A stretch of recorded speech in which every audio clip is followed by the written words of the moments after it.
Chuka Harry was born in 1971 in the small town of Owerri, in Imo State, Nigeria. From an early age, he was marked by an unshakable ambition.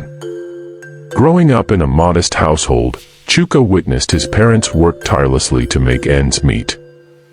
His father, a local teacher, always stressed the importance of education, but Chuka, with his sharp intellect and entrepreneurial spirit, knew that his path lay elsewhere. He dreamt of a life beyond the small, dusty roads of his village, a life where he could own his business, a home, and live on his own terms. By the age of 25, with nothing but a small savings and a burning desire for success, Chuka left Nigeria for South Africa.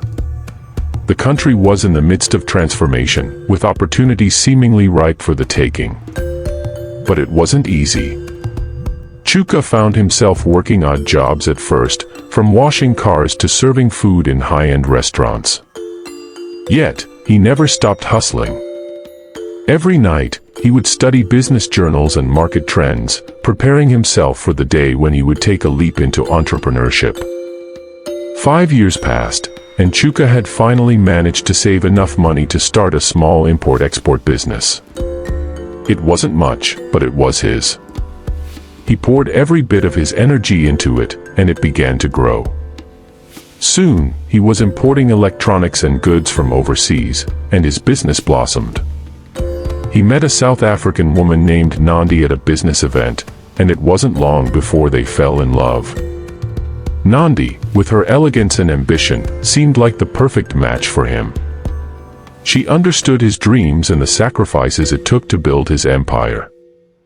In 2003, they married, and within a year, their first child, a son named Tadua, was born. A few years later, their daughter, Zola, joined the family. Chuka's life seemed to have come full circle. He had built a successful business, had a beautiful wife, and children to call his own. Yet, in the back of his mind, he knew there were challenges ahead. His documents, his legal status in South Africa, were always in a gray area. For a while, it didn't matter, he was focused on providing for his family.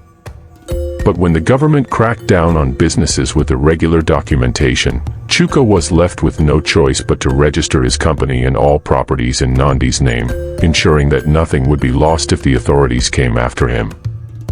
He trusted Nandi with everything. She had always been supportive, always by his side. However, as the years passed, cracks began to form in their relationship. Nandi, who once understood his struggles and supported his vision, started to change. Her success, coupled with Chuka's growing wealth, seemed to feed her desires. She began spending lavishly, treating herself to designer clothes, expensive vacations, and luxurious cars. While Chuka worked tirelessly, traveling for business, dealing with suppliers, and managing his company, Nandi seemed more interested in indulging herself than supporting the family's long-term goals. Chuka was torn. He wanted to support her, but something about her extravagant spending grated against his values. He had come from nothing and worked too hard to build a future for his children, but Nandi seemed to lose sight of that vision. Arguments became more frequent. What started as small disagreements about finances turned into heated debates about priorities. Chuka began questioning whether the woman he had trusted with everything was the same person he had fallen in love with. One evening, after another bitter argument about Nandi's latest shopping spree, Chuka reached a breaking point. He confronted her, asking her why she couldn't understand the sacrifices he was making for the family. Nandi's response was cold and calculated. She had no time for his complaints, she said. She deserved the luxury she was indulging in, just as much as he deserved his success. The word stung, and Chuka realized that they were no longer on the same path. A few months later, in the spring of 2012, Chuka returned home after a long business trip. The house was empty. Nandi and the children were gone. She had taken everything, including the cars, the designer clothes, and even some of Chuka's prized possessions. It was then that he learned she had filed for divorce, citing his inability to provide the life she felt she deserved. Chuka, devastated, was left with nothing but the bitter taste of betrayal. Despite the heartache, Chuka refused to fight her for the property. He signed the divorce papers and walked away. He had worked hard to build his empire, but it seemed it had all been for nothing. The business, the houses, the cars, they all belonged to Nandi now. He couldn't bear the thought of dragging the children through a messy legal battle.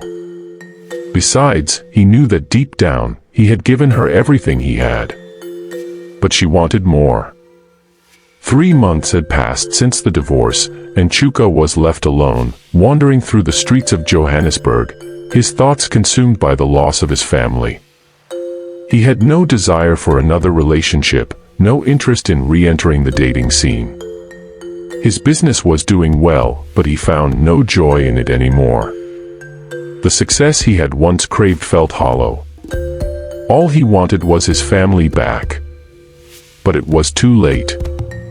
Then, one day, Chuka received a call from a mutual friend of his and Nandi's.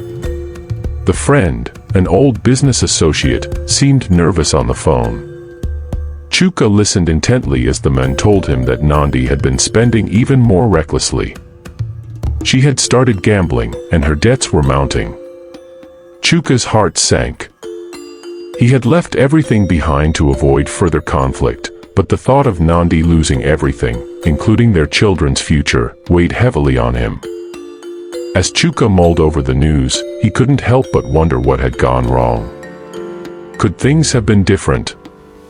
Could he have done something to prevent the unraveling of his family? Would Nandi ever see the damage she had done, or had she gone too far down the path of greed and excess?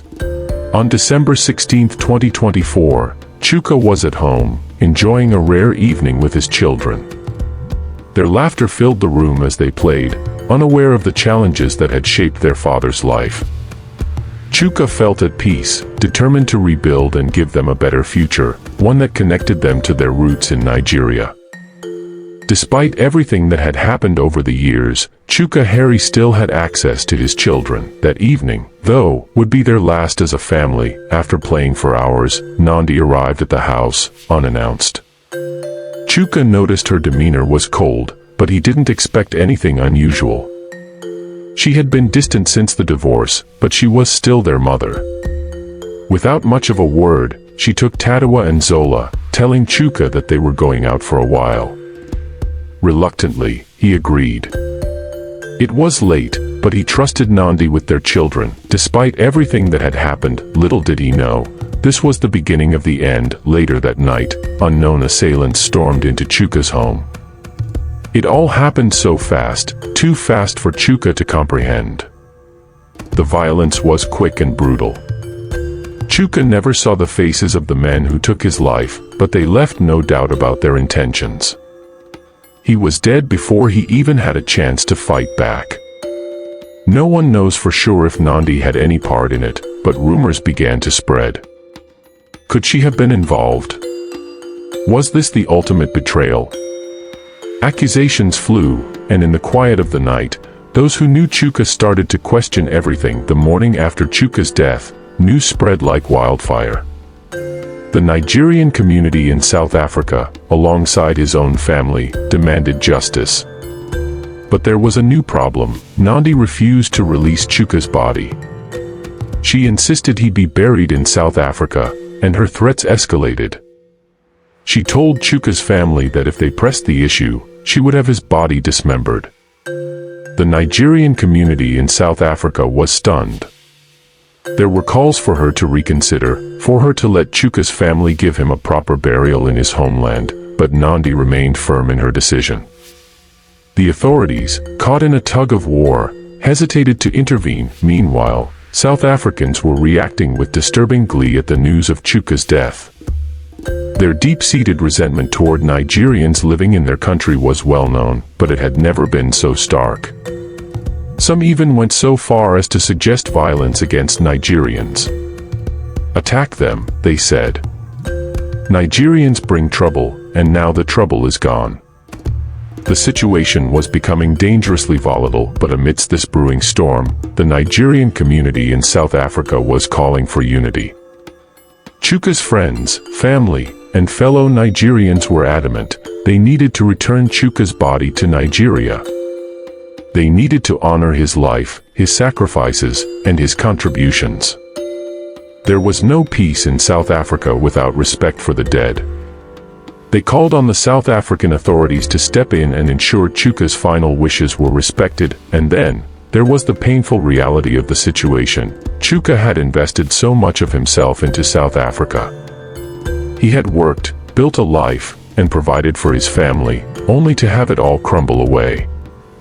He had once dreamt of building a future in South Africa, thinking it would offer him everything he desired. An important lesson emerged: never invest everything, your time, your money, your hopes, into someone who isn't invested in you. Be it a woman, a place, or even a dream that leads you away from your true purpose. Life has a cruel way of showing us that even the most solid plans can collapse in an instant. Do not let your future be at the mercy of another person,